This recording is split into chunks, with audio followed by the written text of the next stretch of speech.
میں ایک سچا واقعہ اپنا سناؤں. بالکل نوجوانی کی میری عمر تھی، طالب علم تھا اس وقت. سہارنپور شیخ الحدیث حضرت مولانا زکریا صاحب رحمۃ اللہ علیہ کے یہاں رمضان میں حاضر تھا.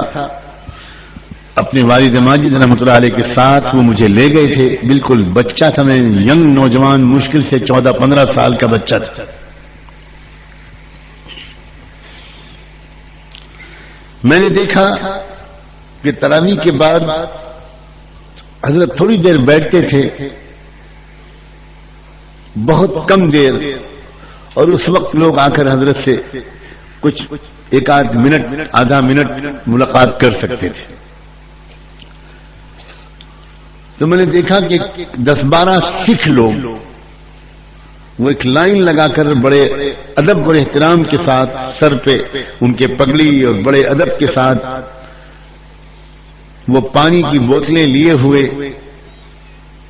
لائن لگا کر حضرت کے پاس حاضر ہوئے، اور ہر ایک نے اپنی کوئی پریشانی کے لیے حضرت سے دعا کروائی، پانی پہ دم کروایا، اور پھر بڑے ادب کے ساتھ الٹے قدم کہ کہیں پیٹھ کمر حضرت کی طرف نہ ہو جائے، اور وہ الٹے قدم پیچھے واپس گئے.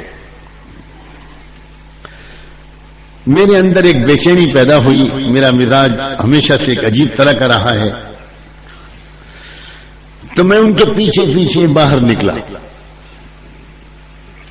میرا دل چاہا کہ میں ان سے کچھ بات کروں.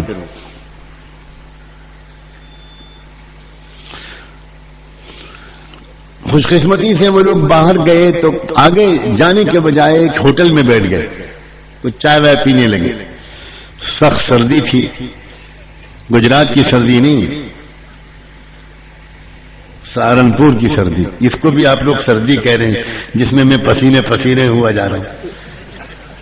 جو اس کو سردی کہے گا اس کو 4 مہینے کے لیے یو پی بھیج دیا جائے گا.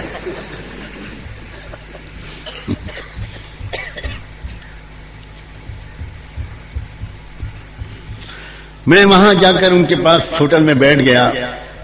سردار جی لوگوں سے، سکھ لوگوں سے بات چیت کرنی شروع کی. میں نے ان سے پوچھا آپ لوگ کہاں سے آئے ہیں؟ فلاں جگہ سے آئے ہیں. کیوں آئے یہاں؟ کہنے لگے یہ بڑے پہنچے ہوئے ہیں، بار بار ہمارا تجربہ ہے، ان سے دعا کرا دیتے ہیں، پانی میں دم کروا لیتے ہیں، پھکوا لیتے ہیں، ہمارا کام بن جاتا ہے. تو میں نے ان سے کہا کہ آپ یہ تو دیکھ رہے ہیں نا کہ وہ بھی آپ کی طرح کے انسان ہیں.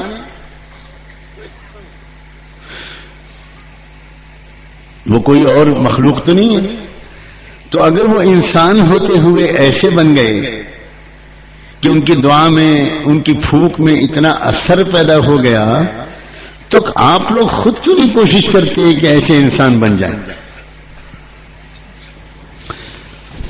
تو ان میں جو ایک زیادہ بوڑھے تھے وہ بولے بیٹا صاف کہو نا، بچہ صاف کہو نا، یہی کہنا چاہتے ہو نا کہ ہم مسلمان ہو جائیں. اب میں ڈرا، لیکن اب تو تیر کمان سے نکل چکا تھا. میں نے کہا کہ ہاں میں یہی کہنا چاہتا ہوں. کہنے لگے دیکھو بچہ، اگر یہ مسلمان ہونے کی وجہ سے ہوتا تو سب مسلمان ایسے ہوتے. میں تو کاروباری لائن کا آدمی ہوں، ہم لوگ ٹرانسپورٹ کے کاروبار ہیں، پورے ملک میں ہماری گاڑیاں چلتی ہیں، سینکڑوں مسلمانوں سے ہمارے تعلقات ہیں. ہم یہ دیکھتے ہیں کہ جتنے پاپ ہم کرتے ہیں اتنے ہی مسلمان بھی کرتے ہیں.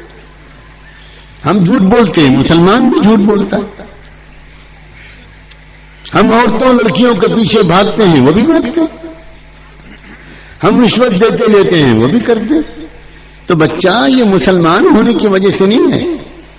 یہ تو کوئی دیوتا ہوتے ہیں، کوئی اوتار ہوتے ہیں، ان کے اندر یہ گن پیدا ہو جاتے ہیں. ہمارے ہاں بھی ہوں گے، لیکن ہم کو جانا پڑے گا، پھر امرتسر جانا پڑے گا. ہم لوگ یہاں رہتے ہیں، ہم تو ان کے پاس آ جاتے ہیں، ہمارا کام بن جاتا ہے. بچہ یہ مسلمان ہونے کی وجہ سے نہیں ہے. سمجھ رہے ہو؟ کروڑ کروڑ لوگ اسلام سے دور میری اور آپ کی وجہ سے ہیں.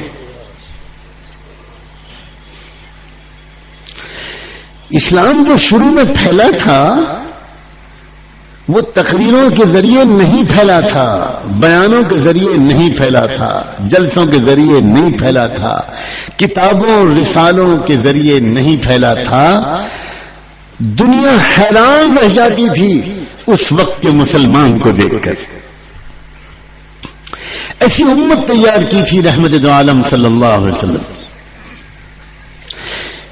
جب دنیا کے ملکوں کے لوگ، دنیا کے شہروں کے لوگ مدینے آتے تھے کاروبار کے لیے آئے ہوں یا کسی مقصد سے آئے ہوں، اور وہ یہاں مدینے کے سماج کو دیکھتے تھے، یا مدینے کے لوگ جب باہر جاتے تھے دنیا کے مختلف ملکوں میں جاتے تھے،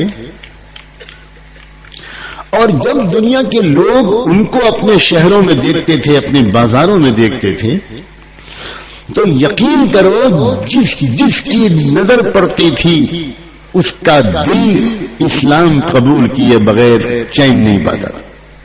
ایک چوٹ لگتی تھی ان کے دل پر. نوجوان دنیا کے دیکھتے تھے مدینے کے نوجوانوں کو،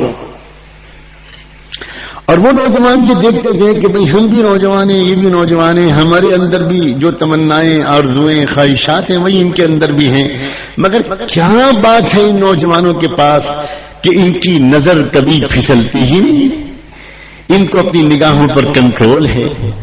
یہ اپنی جوانی کی طاقت کو کمزوروں کی خدمت میں استعمال کرتے ہیں. ایک ہم نوجوان ہیں، وہ سوچتے تھے ایک ہم نوجوان ہیں کہ ہماری جوانی تو ادھر ادھر برباد ہو رہی ہے. دنیا کے تاجر مدینے کے تربیت یافتہ تاجروں کو دیکھتے تھے. وہ تاجروں کی تقریریں نہیں ہوتی تھیں، بیانات نہیں ہوتے تھے، اور وہ تاجر ان کو براہ راست کلمے کی دعوت بھی نہیں دیتے تھے. پورے وثوق کے ساتھ یہ بات کہہ رہا ہوں. ہوتا کیا تھا؟ وہ تاجر ان کو دیکھتے تھے. تاجر جانتا ہے کاروبار کیسے ہوتا ہے، کاروبار کی کیا پیچیدگیاں ہیں، کاروبار کی کیا الجھنیں ہیں، بزنس کے کیا پرابلمز ہیں، وہ جانتا ہے اچھی طرح، اور وہ ان کو دیکھتا تھا. تو ان کے کاروبار کرنے کے انداز کو بالکل مختلف دیکھتا تھا. اس کے دل پر چوٹ لگتی تھی، اور وہ بغیر دعوت کے ان کے عمل کی دعوت کو قبول کر کے خود کہتا تھا بھائی مجھے کلمہ پڑھا.